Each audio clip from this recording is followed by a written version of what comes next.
Hey, everybody. Can you believe it? We have just wrapped up the first quarter of 2026, and we're starting the new one as of this month of April.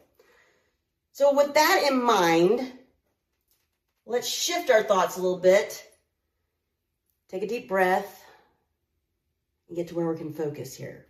So what if I told you that rest isn't something you earn? It's something you and I require. Let me say that again. Rest is not something we earn. It's something each of us requires. And what if the burnout, the anxiety of that constant scrolling and comparing isn't because you and I are doing too little, but because we've been doing too much without ever fully restoring? Well, this month, our focus is on mental health integration, and the word that we're featuring as a focal point is restore. And today, we're not just talking about slowing down, we're talking about coming back to yourself, coming back to myself. So let's keep it real. Burnout doesn't always look like doing nothing. Sometimes it looks like showing up every day, smiling, performing, pushing through, while mentally and quite honestly, emotionally, maybe even spiritually, we might be exhausted. Anxiety doesn't always scream. Sometimes it whispers things like this. You're behind. You should be doing more. You're not enough. And if you've been feeling that, hear this. You don't need more discipline right now. What you need is restoration. I tell my clients often during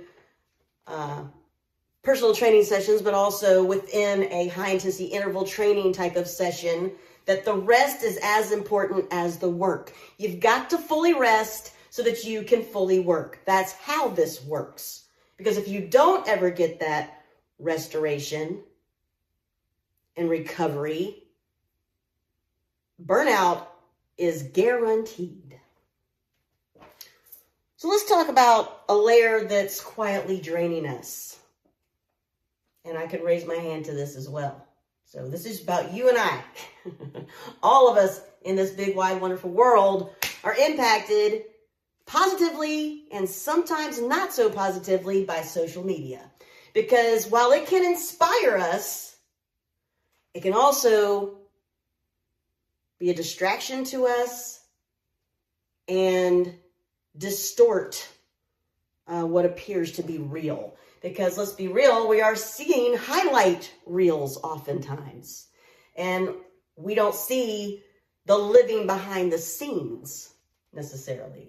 And over time, this disconnect can create a pressure cooker of comparison.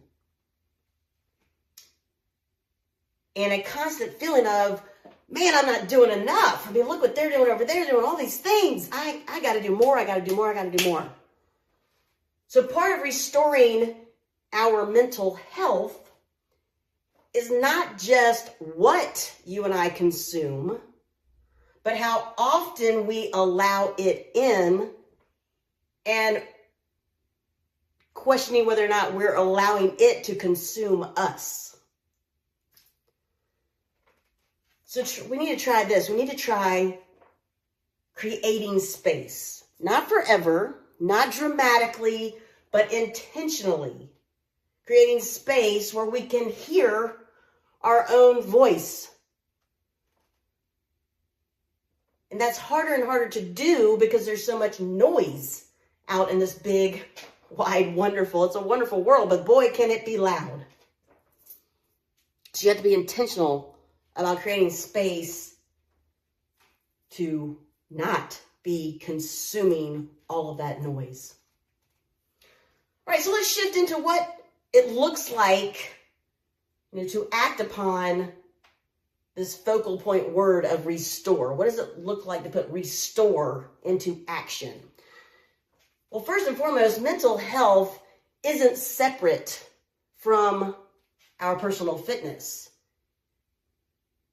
In fact, I would say that our personal fitness is what directly sets our course for our mental health. So instead of treating our fitness like an afterthought, we need to definitely integrate it, which means not just working out our body, but checking in with our mind and our soul.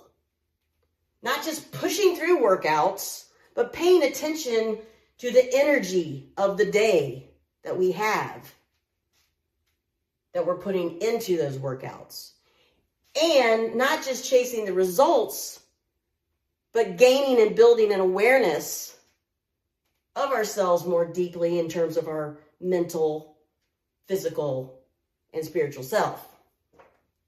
As I've always said, number one SutterGirl-ism. Self-awareness is our greatest leverage. So we could try some simple mindfulness practices, like pause before your workout and ask, what do I need today? What does my mind, body, and soul need today? Take 5 deep breaths before reacting to a set of circumstances that may be happening. And then move your body in a way that feels good, not just productive. That you're really enjoying that movement that you're putting your body through. Because sometimes the most powerful move you can make is not going harder, but allowing yourself to go a little deeper into that self-awareness. Taking a nice walk outside without a cell phone. Allowing yourself to just take in the natural environment you're walking in and calm and turn down the noise. So restore means that you stop treating yourself like a machine and start honoring yourself, myself, as a human being. And we need to be refueling ourselves and restoring ourselves without any guilt, resting without any need for explanation, resetting without any shame, and trusting that when you and I give ourselves what we need, that we're not falling behind, we're setting ourselves up for coming back stronger. So this month, my challenge to both you and I is to not chase progress, but practice restoration.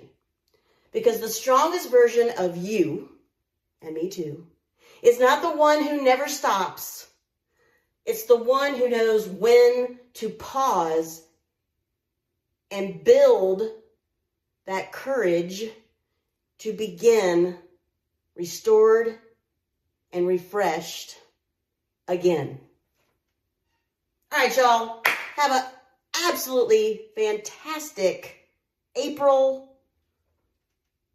Practice some kindness to yourself, allowing yourself to fuel yourself mentally, physically, and spiritually. And until our paths cross again, my friends, stay strong and share your strengths. Later.